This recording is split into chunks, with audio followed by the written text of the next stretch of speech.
আমার বাংলাদেশের বুকের উপর দিয়ে যদি বাংলাদেশের সার্বভৌমত্ব স্বাধীনতা হরণ করবার জন্য আমার স্বাধীন জনপদের 1 ইঞ্চি মাটি কেড়ে নেওয়ার জন্য যদি এই অপতৎপরতা চালানো হয়, চলমান এই অপতৎপরতা যদি বন্ধ না করা হয়, তবে আমি সারা দেশের দেশপ্রেমিক জনতাকে উদাত্ত আহ্বান জানাবো, যুদ্ধের প্রস্তুতি নাও, দেশের জন্য যুদ্ধের প্রস্তুতি নাও।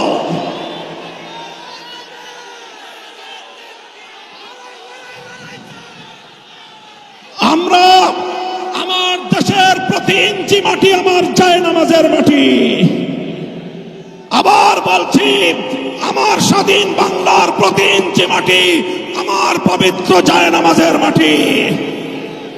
দিল্লি বা ওয়াশিংটন, পিকিং বা মস্কো যারা এ মাটির দিকে চোখ তুলে তাকাবে, আমরা তাদের বিরুদ্ধে বারুদ হয়ে মাঠে নামবো ইনশাআল্লাহ। মতবাদ বিরোধী কোন কনসেপ্ট বাংলার মানুষ গ্রহণ করবে না। আমরা সংবিধানে আল্লাহর উপর অবিচল আস্থা এবং বিশ্বাসকে পুনর্বহালের দাবি করেছি। এই দাবি বাস্তবায়নের জন্য আগামী দিনে হেফাজতে ইসলাম বাংলাদেশ কঠোর কোন সিদ্ধান্ত নিতে হলে হেফাজত সেই সিদ্ধান্ত নেবে ইনশাআল্লাহ। আমরা পরিষ্কার ভাষায় বলি, ডক্টর ইউনূস সাহেবের সাথে হেফাজতের কেন্দ্রীয় নেতৃবৃন্দ অনেকবার সাক্ষাৎ করে বিনয়ের সঙ্গে আবেদন করেছি, আমাদের বিরুদ্ধে ফ্যাসিবাদী আমলে দায়েরকৃত মিথ্যা মামলাগুলো প্রত্যাহার করেন। কিন্তু কেন যেন মনে হচ্ছে আমাদের সোজা আঙ্গুলে বুঝি ঘি উঠবে না। প্রফেসর ডক্টর ইউনূস সাহেব, আপনি কি সে কথা ভুলে গিয়েছেন? এই সেদিনও আদালতের পাড়ায় আপনি আমাদের সঙ্গে পাড়ায় পাড়ায় ঘুরতেন, আদালতের অলিতে গলিতে ঘুরতেন। আমরা পরিষ্কার ভাষায় বলছি, আগামী 2 মাসের মধ্যে যদি হেফাজতে ইসলামের বিরুদ্ধে দায়েরকৃত মামলাগুলো প্রত্যাহার না হয়, হেফাজতে ইসলাম বাংলাদেশ সে মামলা বাতিল করার জন্য যা করতে হয় তাই করবে ইনশাআল্লাহ।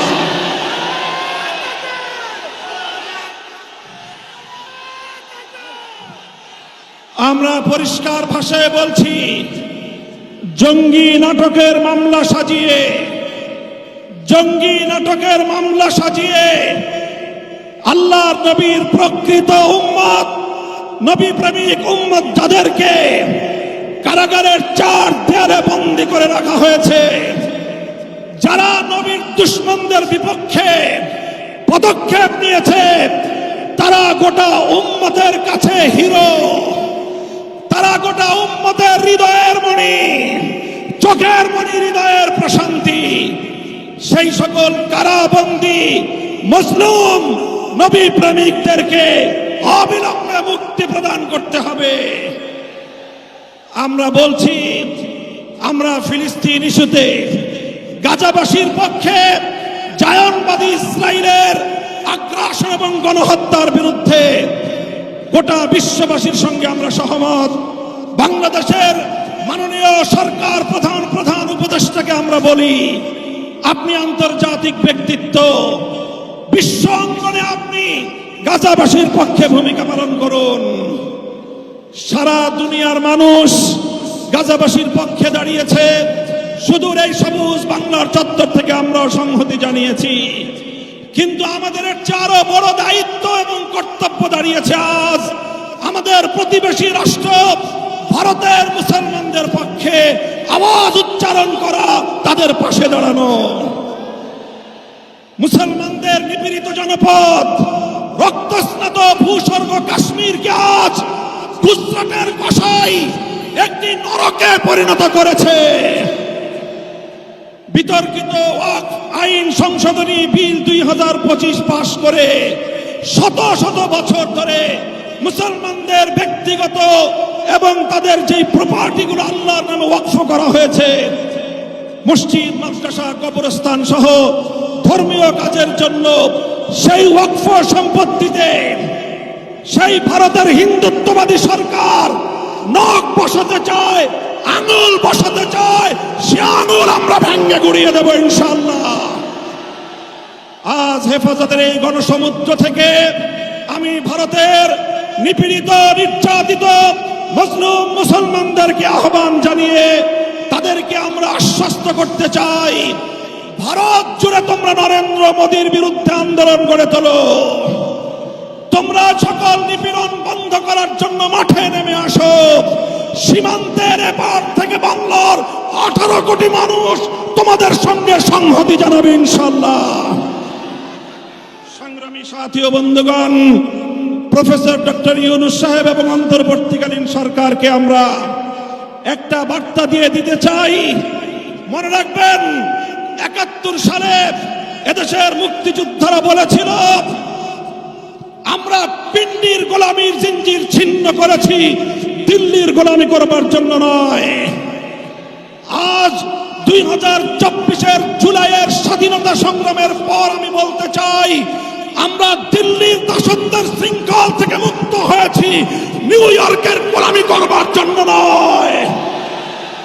যদি বাংলাদেশকে ওয়াশিংটনের দাস পরিণত করবার কোন পায়তারা করা হয়, আর যদি হিউম্যানিটারিয়ান করিডোরের নামে আমার বাংলাদেশের বুকের উপর দিয়ে যদি বাংলাদেশের সার্বভৌমত্ব স্বাধীনতা হরণ করবার জন্য আমার স্বাধীন জনপদের 1 ইঞ্চি মাটি কেড়ে নেওয়ার জন্য যদি এই অপতৎপরতা চালানো হয়, চলমান এই অপতৎপরতা যদি বন্ধ না করা হয়, তবে আমি সারা দেশের দেশপ্রেমিক জনতাকে উদাত্ত আহ্বান জানাবো, যুদ্ধের প্রস্তুতি নাও, দেশের জন্য যুদ্ধের প্রস্তুতি নাও।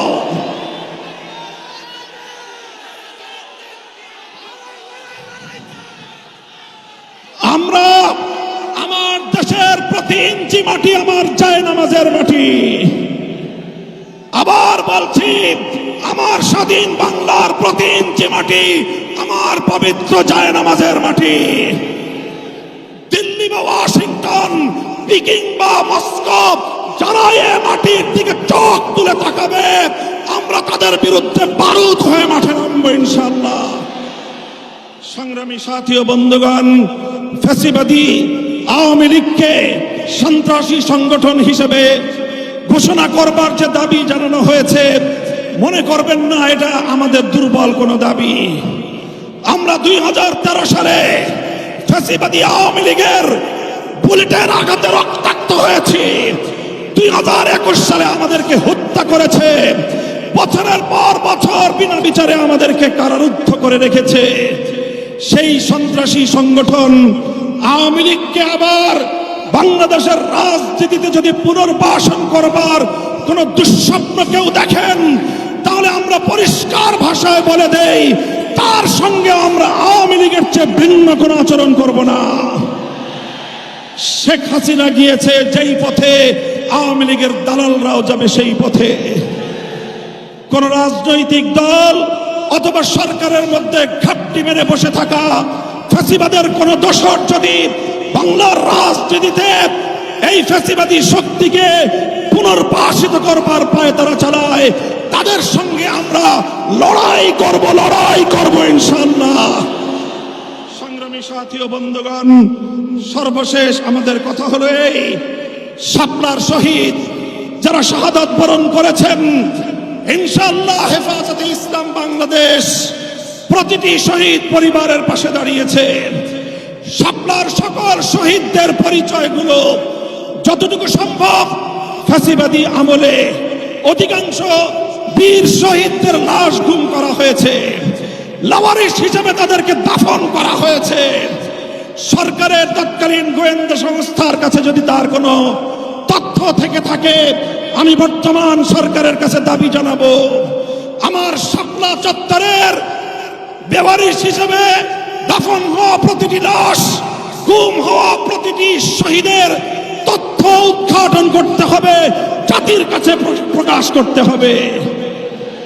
এর বাইরে গোটা বাংলাদেশে যতজন বীর শহীদান রয়েছেন, প্রত্যেক শহীদের পরিবারের সঙ্গে যোগাযোগ করে আমাদের সর্বশেষ ভেরিফিকেশন এবং যাচাইয়ের কাজ চলছে। ইনশাআল্লাহ আমরা শাপলার রক্তে রঞ্জিত এই মে মাসের মধ্যে হেফাজতে ইসলামের পক্ষ থেকে আমাদের ভেরিফাইড সেই সকল বীর জাতীয় শহীদদের পরিচয় এবং তাদের গৌরবগাথা ইতিহাস জাতির সামনে আমরা তুলে ধরবো ইনশাআল্লাহ। সেই সকল রক্তরাঙা শাপলার বীর শহীদদের স্মৃতি বিজড়িত ইমানের দুর্দমনীয় কাফেলা, শাপলা চত্বরের শহীদি কাফেলা হেফাজতে ইসলাম বাংলাদেশকে আমি আজ বাংলাদেশের স্বাধীনতার অতন্দ্র প্রহরী হিসেবে ঘোষণা করতে চাই। আমরা বলতে চাই, বাংলাদেশের ইসলাম এবং স্বাধীনতা এক সূত্রে গাথা। বাংলাদেশের ইসলাম এবং স্বাধীনতা এক সূত্রে গাথা। যারা বাংলাদেশে ইসলামের উপর আঘাত করে তারাই স্বাধীনতার দুশ্মন, তারাই স্বাধীনতার শত্রু। আগামী দিনে দেশ এবং ইসলাম স্বাধীনতার এই শত্রুদেরকে যেখানেই পাওয়া যাবে সেখানেই প্রতিহত করতে হবে, সেখানেই প্রতিহত করতে হবে। যদি এজন্য আমাদেরকে আরো জীবন দিতে হয়, যদি এজন্য আমাদেরকে আরো রক্ত দিতে হয়, আরো ত্যাগ আর কোরবানি স্বীকার করতে হয়, যদি আরো বড় করে নজরানা পেশ করতে হয়, শাহাদাতের রক্ত দেওয়ার জন্য জীবন বিপন্ন করে দেশ এবং ইসলামকে রক্ষা করার জন্য আল্লামা বাবু নগরীর হাতে শপথ গ্রহণ করতে কারা কারা প্রস্তুত আছো? হাত তুলে শপথ করো।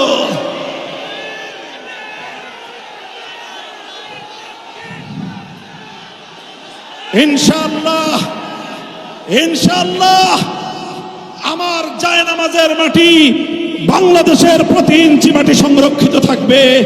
আমার ভবিষ্যৎ প্রজন্ম এদেশে ঈমান নিয়ে, ইসলাম নিয়েই বাঁচবে ইনশাআল্লাহ।